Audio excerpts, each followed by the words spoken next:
En fait, les réseaux sociaux en soi n'ont aucun problème.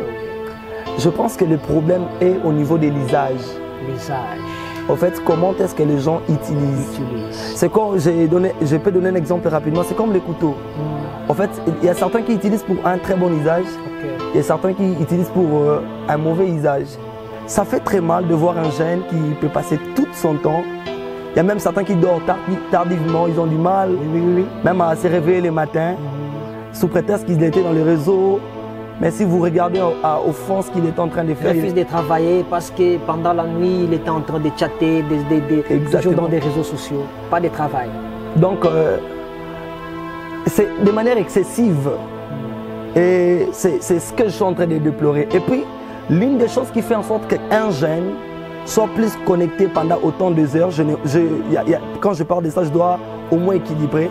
Parce qu'il y a certains dans les réseaux sociaux qui vont peut-être leurs articles et tout. Ce sont des jeunes dont moi personnellement j'encourage. Et je tiens aussi à encourager d'autres qui, par ces biais des réseaux sociaux, ils transmettent peut-être des prédications, des messages importants. Et là, c'est bénéfique, j'encourage. Certains qui passent peut-être le temps inutilement, parce que déjà personnellement, je vois donc tout ça est dit à l'oisivité. Papa, mais c'est ce qui est à la base de tous ces temps-là, c'est le manque à faire, l'oisivité. Parce que je pense qu'un jeune qui a des choses à faire, qui a des tâches à s'en acquitter, je ne pense pas qu'il peut prendre suffisamment le temps en train de se divertir. Certains qui passent peut-être le temps inutilement, parce que déjà personnellement je vois donc tout ça est dit à l'oisivité. Papa, mais c'est ce qui est à la base de tous ces temps-là, c'est le manque à faire, l'oisivité. Parce que je pense qu'un jeune qui a des choses à faire, qui a des tâches à s'en acquitter, je ne pense pas qu'il peut prendre suffisamment le temps en train de se divertir.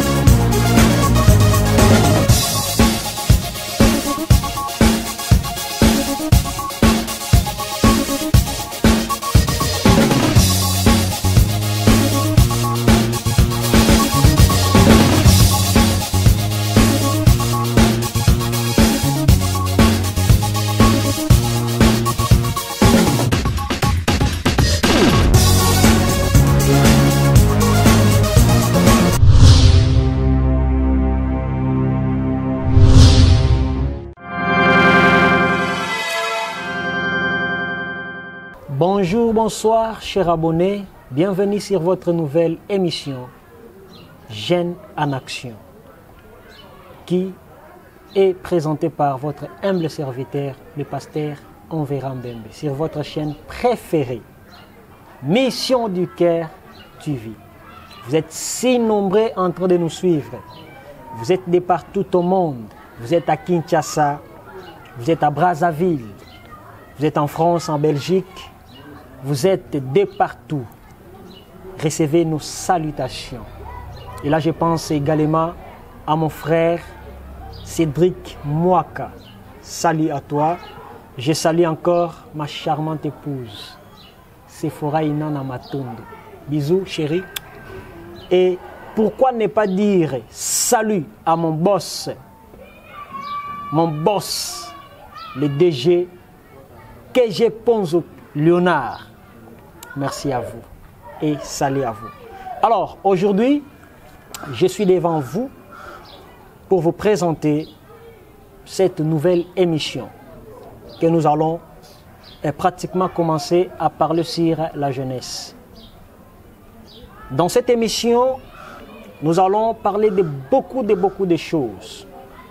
Jeunes en Action, c'est une émission de la prise de conscience. Une émission qui pousse les jeunes de pouvoir faire quelque chose. Vous êtes jeunes, vous êtes en train de déambuler, vous êtes en train de traîner, de faire des bêtises, et toujours dans des réseaux sociaux. Ce n'est pas mauvais.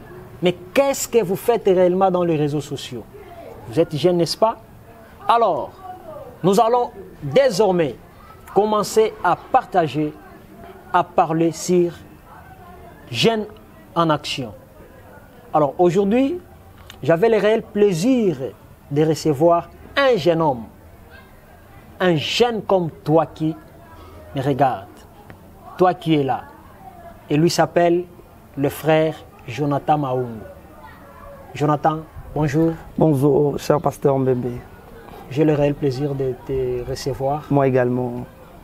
Merci. Et j'étais en train de dire que devant moi, j'ai le frère Jonathan et nous allons partager à ce qui concerne Jeunes face à l'actualité.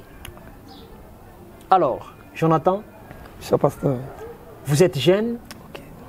Je pense qu'aujourd'hui, vous êtes en train de contempler avec moi ce que les jeunes font dans des réseaux sociaux, ce que les jeunes ont devenu aujourd'hui. Il y a certains jeunes, au lieu de prendre conscience, de chercher quoi faire, mais il y a des jeunes qui font de n'importe quoi. Vous, en tant que jeune, qu'est-ce que vous dites? Merci beaucoup pour la parole. Je tiens une fois de plus à se présenter. D'abord, je suis Jonathan Maungu, comme on vient tout à l'heure de me présenter. Je suis le révérend pasteur Mbembe. Je suis serviteur de Dieu. Je suis informaticien, je suis analyste et programmeur. Okay. J'ai fini à l'ISES. Merci d'abord, Papa Mbembe, pour cette question qui est aussi pertinente. Avant de répondre à cette question, je pense que nous sommes jeunes. Nous sommes confrontés à beaucoup de réalités. Oui. Donc, même si nous sortons justement dans nos rues, dans nos différentes contrées, au fait, vous allez vous rendre compte de ce qui se fait actuellement. C'est vraiment désolant en le voyant en tant que jeunes. Donc, dans nos milieux professionnels, éducationnels, nous voyons beaucoup des habits. Et tant que jeunes, cela est en train de gangréner, ça est en train de détruire en fait l'image de la jeunesse congolaise. Okay. Donc voilà pourquoi dans ce genre de cadre, ça va alors nous permettre de pouvoir clarifier, ramener à la conscience autant de jeunes. Pourquoi ne pas en fait les conscientiser comme nous autres, on est aussi conscients de notre mission, de ce à quoi nous sommes appelés à faire. Donc c'est aussi une interpellation, je tiens par cette émission à interpeller les jeunes qui sont comme moi, à revenir à la conscience puisque l'heure n'est plus. Il est grand temps que nous puissions bien faire des choses comme il se doit. Merci mon cher ami. Alors, qui est tout d'abord un jeune? Merci beaucoup Papa Mbembe. Tout court, je dirais la jeunesse dans son ensemble. La jeunesse, c'est une étape de vie qui varie entre l'âge enfance et l'âge adulte, en fait. Okay.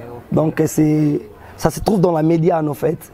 Un jeune est celui qui se trouve entre l'âge, en fait, entre l'âge adulte ou l'enfance, en fait. Il est là, justement, là au milieu. L'âge est précisé, ça peut varier de combien à combien? Donc, de quel âge à quel âge? Bon, c'est facultatif, en fait.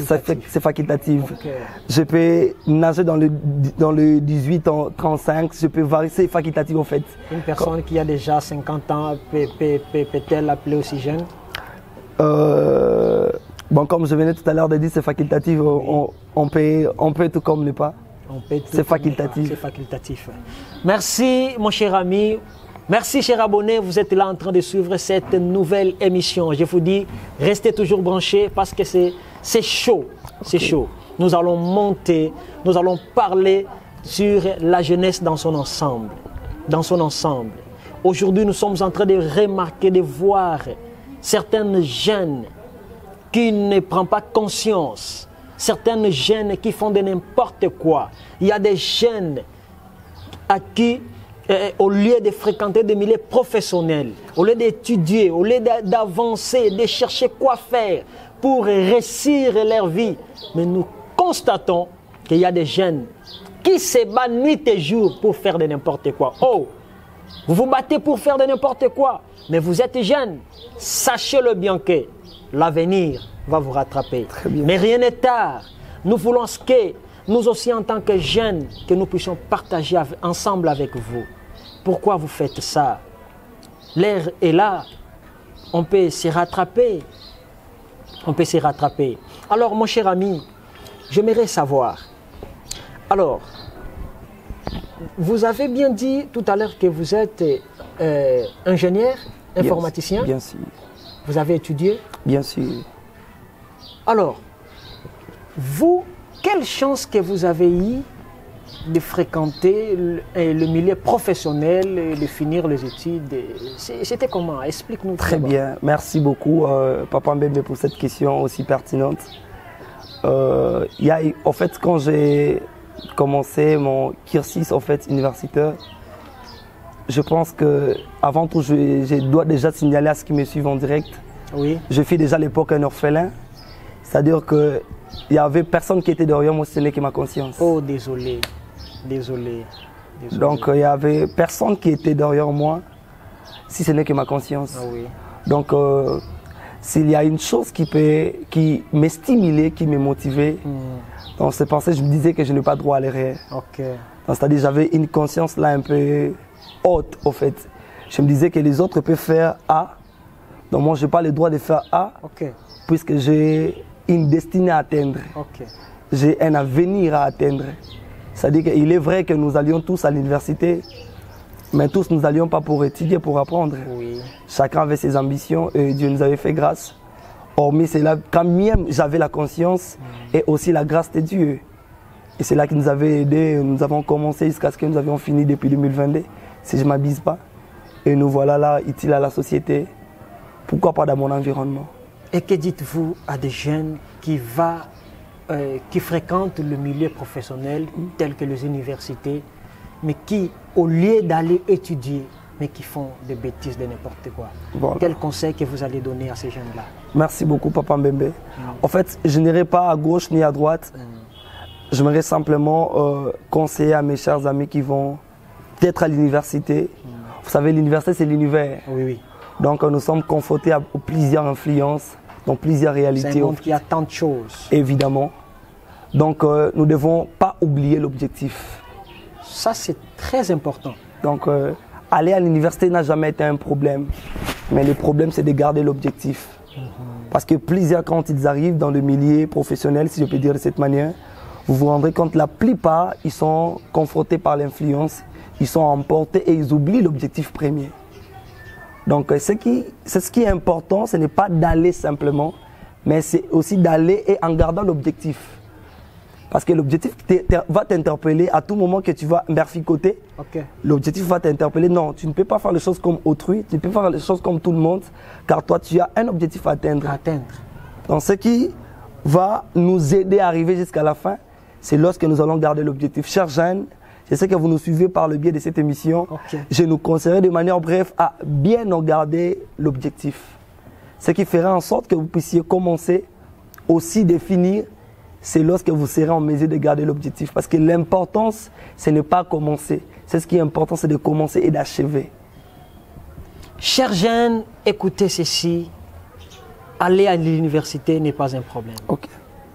Fréquenter des milieux professionnels ne pose jamais un problème. Mais le vrai problème, c'est de garder, de sauvegarder les objectifs. Quels sont les objectifs que vous avez? Et lorsque vous vous dites que non, moi, je dois fréquenter telle université, je dois aller tel endroit, je dois aller tel endroit, est-ce que vous avez l'objectif? Qu'est-ce que vous pensez? Qu'est-ce que vous pensez devenir? Vous voulez devenir qui? Vous voulez faire quoi dans la vie? Vous voulez faire quoi? Alors, mon cher ami, permettez-moi de poser cette question. Je vous ai entendu dire que lorsque vous avez commencé l'université, vous étiez encore orphelin. Et puis, je suis désolé de pouvoir poser cette question. Voilà. Alors, je suis en train de voir beaucoup de jeunes qui se sous-estiment. Il a perdu ses parents et il s'est dit non, c'est tout, donc c'est tout pour moi, qu'est-ce que je dois encore faire parce que c'est lui qui me soutenait, mort, papa était à côté de moi en train de me pousser d'aller. Aujourd'hui, papa n'est plus. Maman était là en train de me booster, de pouvoir faire de grandes choses. Maman n'est plus. Alors, il s'est sous-estimé et il n'arrive plus à accomplir ses objectifs. Qu'est-ce que vous allez dire par là? Merci beaucoup, Papa Mbembe. En fait, pour moi, j'ai défini en fait, la mort de mes parents comme en fait, ils ont accompli leur mission en fait. Parce que tout et chacun de nous, de manière individuelle, nous venions accomplir une mission bien précise en fait. Parce que quand ils ont parti, en fait, pour moi, c'était comme un stimulant. Ok. En fait, mes parents sont partis, moi je me disais, bon, enfin, ils ont accompli leur mission. Moi, je peux maintenant me lancer pour accomplir la sienne. Accomplir la mienne, allais-je dire. Ok. Donc, j'aimerais simplement dire à mes amis, j'aimerais simplement les motiver. Parce qu'il y a certains, peut-être à cause de la disparition de parents, ils sont abattus en fait. Ils sont abattus, désolé, découragés. Exactement, surtout ça. Je viens par cette émission, j'insiste. Ce n'est pas simplement une émission, mais c'est un moment de réconfort. Ok. C'est un moment de relèvement pour certaines personnes. Donc, chers amis, en fait, vous qui peut-être vous avez à traversé des moments, de périodes comme moi, j'aimerais simplement vous dire, chacun de nous vient accomplir une mission bien précise sur la terre. Donc, si les parents sont partis, gloire à Dieu. Donc, étant qu'humain, prenez votre conscience, dites-vous que on peut réussir en fait on peut aussi réussir sans peut-être le parent. Parce que tant que chrétien, jeune chrétien que je suis, parce que excusez-moi de glisser un peu un texte de la parole de Dieu qui dit, un jour notre Dieu, il a dit que je suis le père des orphelins. C'est-à-dire que si nous avons perdu le parent de manière physique, nous avons un père qui sait bien prendre soin. Alors, je nous interpelle à cet effet de prendre votre conscience, de vous relever. Donc les parents peuvent partir, mais vous avez une mission à accomplir. Alors ne vous découragez pas, prenez bien soin de vous, relevez-vous, ayez encore du courage, vous pouvez accomplir au-delà de ce que même vous imaginez. Vous avez votre téléphone portable, votre ordinateur. Je vous propose d'ouvrir cela, aller vers menu et cliquer. Vous allez voir l'option ou l'application YouTube. Je dis bien YouTube. Cliquez sur YouTube et vous allez entrer à l'intérieur. Et aux pages, vous allez voir là où on a écrit recherche. S'il vous plaît, chers abonnés, chers amis, chers fans de cette émission.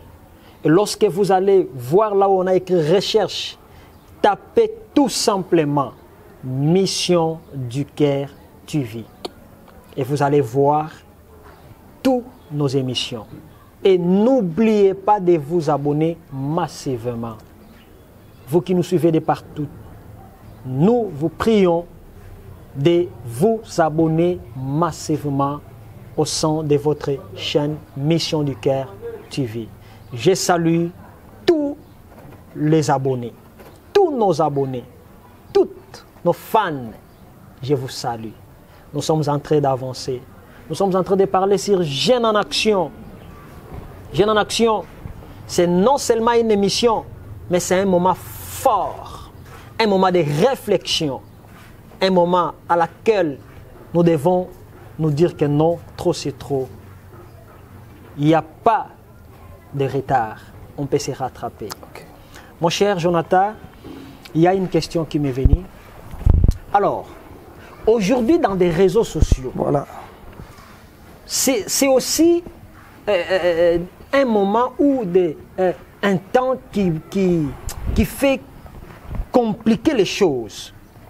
Vous allez voir un jeune qui perd son temps. Il a 1 heure, 2 heures, 3 heures, il est jeune, mais il est dans des réseaux sociaux. Et lorsque vous allez chercher à savoir qu'est-ce qu'il fait dedans, en train d'aimer les photos, en train de regarder des vidéos, en train de faire de n'importe quoi, d'insulter, en train de faire ceci, cela, des trucs. Alors, vous en tant que jeune, que pensez-vous sur ça? Merci beaucoup, Papa Mbembe. Une question aussi pertinente. Depuis qu'on a commencé cette émission, je ne cesse de recevoir des questions tant pertinentes. Merci pour ça. Papa Mbembe, il y a une chose que j'aimerais vous dire quant aux réseaux sociaux. Oui. En fait, les réseaux sociaux en soi n'ont aucun problème. Oui. Je pense que le problème est au niveau de l'usage. L'usage. En fait, comment est-ce que les gens utilisent. C'est comme, je peux donner un exemple rapidement, c'est comme les couteaux.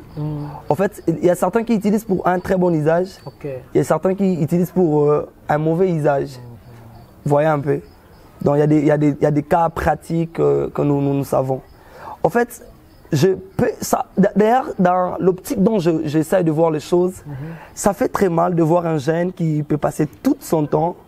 Il y a même certains qui dorment tardivement, ils ont du mal, même à se réveiller le matin, sous prétexte qu'ils étaient dans les réseaux.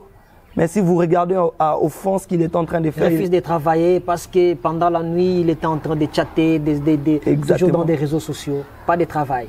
Donc, c'est de manière excessive. Et c'est ce que je suis en train de déplorer. Et puis, l'une des choses qui fait en sorte qu'un jeune soit plus connecté pendant autant de heures, quand je parle de ça, je dois au moins équilibrer. Parce qu'il y a certains dans les réseaux sociaux qui vont peut-être leurs articles et tout. Ce sont des jeunes, non, moi personnellement, j'encourage. Et je tiens aussi à encourager d'autres qui, par ces biais des réseaux sociaux, ils transmettent peut-être des prédications, des messages importants. Et là, c'est bénéfique, j'encourage. Mais je suis en train de décourager certains qui passent peut-être le temps inutilement. Parce que déjà, personnellement, je vois... Donc, tout ça est dit à l'oisivité. Papa, mais c'est ce qui est à la base de tous ces temps-là, c'est le manque à faire, l'oisivité. Parce que je pense à un jeune qui a des choses à faire, qui a des tâches à s'en acquitter, je ne pense pas qu'il peut prendre suffisamment le temps en train de se divertir. Une question. Oui, papa. Même. Est-ce qu'en tant que jeune, on peut manquer à faire? Je ne pense pas. Tout être humain qui est normal ne peut jamais manquer à faire. Parce qu'un jeune, c'est celui qui est rempli de, bon, en fait, je peux dire de vulgaire, il a encore de la force. Est-ce qu'un jeune peut manquer à faire? D'ailleurs, la jeunesse est caractérisée par la force. Je serais sidéré du fait d'entendre un jeune qui est en train de me dire, parce que je suis un acteur social, nous descendons aussi dans 2 milliers. Parce que la plupart des gens, quand nous interrogeons, non, je n'ai pas à faire, voilà pourquoi je suis là, je manque à faire. Un jeune normal ne peut jamais manquer à faire. Ne peut jamais manquer à faire. Ne peut jamais manquer à faire. Et puis c'est qui manque à faire? Parce qu'ils n'ont pas compris c'est à quoi ils sont appelés à faire. Parce que quand on comprend c'est à quoi on est appelé à faire, on ne peut manquer jamais à faire. Un jeune ne peut manquer jamais des choses à faire. Vous êtes jeune, vous avez de la vulgaire, vous avez la force, vous avez l'énergie, le courage. Vous êtes rempli de potentialités, de capacités. Tu n'es pas un vieillard. Tu as de la force. Comment tu peux manquer à faire? Jeune, réveille-toi. Jeune, prends conscience. Jeune, tu dois chercher quoi? Qu'est-ce que tu dois faire? Tu ne dois plus dire que non, je manque à faire. Je n'ai pas de choses à faire. Vous avez des choses à faire. Mon frère, est-ce que pour travailler, il faut nécessairement être embauché quelque part? Non. Parce que ça fait partie des raisons. Je ne suis pas embauché quelque part, je n'ai pas un travail. Non, aujourd'hui avec l'entrepreneuriat, plusieurs s'en sortent. Donc nous avons une mentalité qui sont extrêmes en fait, comme moi je les définis. En fait, je crois étant un jeune, on doit être créatif. Créatif, ça c'est bon. Donc on doit imprégner en nous l'idée entrepreneuriale. Parce que on se dit qu'on n'a pas autant de choses, mais la force déjà qu'on a, c'est déjà un atout. La force qui peut nous permettre à aboutir à des choses qui vont nous apporter beaucoup de bien. Vous voyez un peu. Donc quand je rencontre un jeune qui me dit qu'il est en train d'attendre, je ne sais pas moi quel genre de job et autres, donc je pense que ce ne sont pas des raisons qui sont fondées.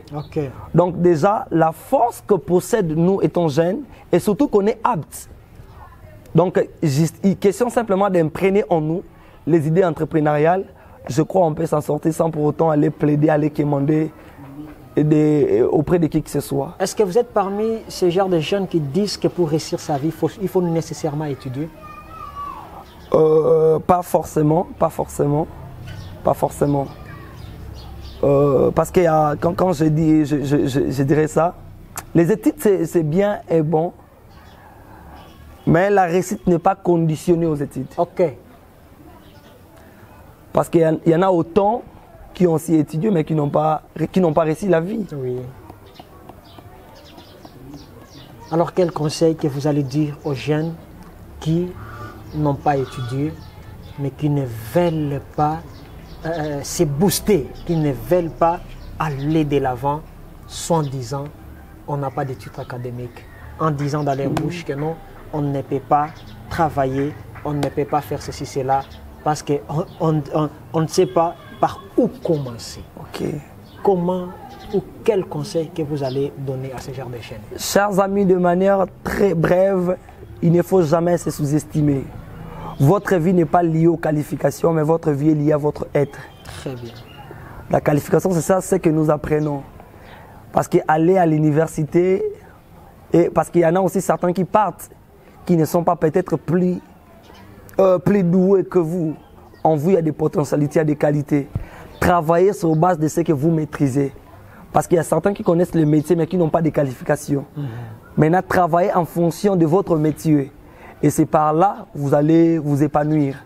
Donc la réussite, je dis bien, n'est pas liée aux qualifications, mais la réussite est liée à ce que vous avez appris comme métier, ce que vous avez comme talent en fait. C'est par le biais de cela, vous pouvez vous épanouir. Merci, chers abonnés. Merci à vous, fidèles téléspectateurs. Nous sommes arrivés presque à la fin de cette émission. Vous étiez si nombreux en train de nous suivre. Nous vous disons un grand merci. Et nous sommes là en train de vous exhorter. Chers jeunes, écoutez-moi. Vous êtes jeunes, vous n'avez pas droit à l'erreur. Vous êtes jeunes, vous n'avez pas étudié, vous avez étudié. La réussite est possible. Et ce que j'ai aimé comme phrase que toi aussi tu peux emprunter, que la réussite n'est pas conditionnelle. Très bien. N'est-ce pas? N'est pas liée aux qualifications. N'est pas liée aux qualifications. Mais la réussite est liée à ce que vous avez. Voilà. Qu'est-ce que toi tu as? Si tu n'as pas un titre académique, tu as de l'intelligence, n'est-ce pas? Tu connais tresser les cheveux, n'est-ce pas? Très bien. Tu connais jouer au foot, n'est-ce pas? Tu connais faire des métiers, n'est-ce pas? Vous avez les dons, des potentialités. Vous pouvez réussir votre vie. Ne croisez pas les bras, chers jeunes. Levez-vous. L'heure est venue que seulement un jeune doit dire non, cette fois-ci, je dois changer les choses. Je dois changer ma façon de voir les choses. Alors, mon ami, nous sommes arrivés presque à la fin. Quel est votre mot de la fin? Voilà, merci beaucoup. Et avec quelques salutations. Merci beaucoup, Papa Mbembe. Je commence par ces mots de la fin. Merci pour ces cadres. Moi, personnellement, je suis très touché par rapport à ces cadres. Oui. C'est un moment de réconfort, là. Il ne faut pas jamais oublier, Papa Mbembe. Parce que par ce genre d'émissions, ça va booster alors beaucoup de nos jeunes qui sont dans la délinquance, qui n'ont pas peut-être rien à étudier. Mais si on peut les ramener à la conscience, ils peuvent nous donner le meilleur des. En termes d'un témoignage, parce que j'encourage, excusez-moi, je cite en passant notre révérend papa Jean-Marie Toumba, que je salue même en passant. Papa, à cause de ces idées entrepreneuriales, nous avons vu des jeunes délinquants aujourd'hui qui prônent, qui dégagent des valeurs. Koulouna, si je peux dire de cette manière, qui dégagent des valeurs extraordinaires. Donc, j'aimerais simplement dire de manière brève, en nous, il y a des qualités, en nous, il y a des potentialités. Et la réussite n'est pas liée aux qualifications, mais la réussite est liée à ce que Dieu a placé en vous. En termes de salutations, premièrement, je salue toute la famille Maungu et je salue en passant mon pasteur ainsi que toute la communauté, la bonne nouvelle. Mon pasteur, Dieu merci, Ngavoula, là où vous êtes, je vous salue, mon pasteur fidèle, je vous salue et toute la grande communauté, la bonne nouvelle. Du reste, merci. Merci, chers fidèles, merci. À vous, vous étiez là, nous sommes arrivés à la fin. Nous disons également merci à Jackie, ma petite sœur. Merci à toi, tu étais là en train de nous suivre. Et je dis encore merci à mon frère Rabi Malokosi, merci à mon frère ancien Bimer Saint-Toumba, merci à toi Samuel, merci à ma maman, Maman Zizel. coup de chapeau à vous. Maman, merci. Merci. Merci à mon papa. Merci, papa Innocent Bembe. J'ai dit merci à mon pasteur, mon père, le pasteur Jean-Marie. Merci à vous. Je dis également merci à ma charmante épouse. Oh, ma charmante épouse. C'est faux. Bisous à toi. Tu étais là. Chérie, je t'aime. Merci à toi, Deo, les caméramans par excellence. Deo, merci. Tu étais là en train de nous suivre et tu étais là. Sans toi, il n'y a pas d'émission. Mais parce que Deo est là, il y a l'émission. Et pour conclure, je dis merci à papa Popio. Merci à papa Jussé. Et sans oublier, et Sili, DG. Un papa bon, un papa meilleur que j'ai Ponzo Léonard. Vous êtes depuis Lyon. Je vous dis merci. Bye.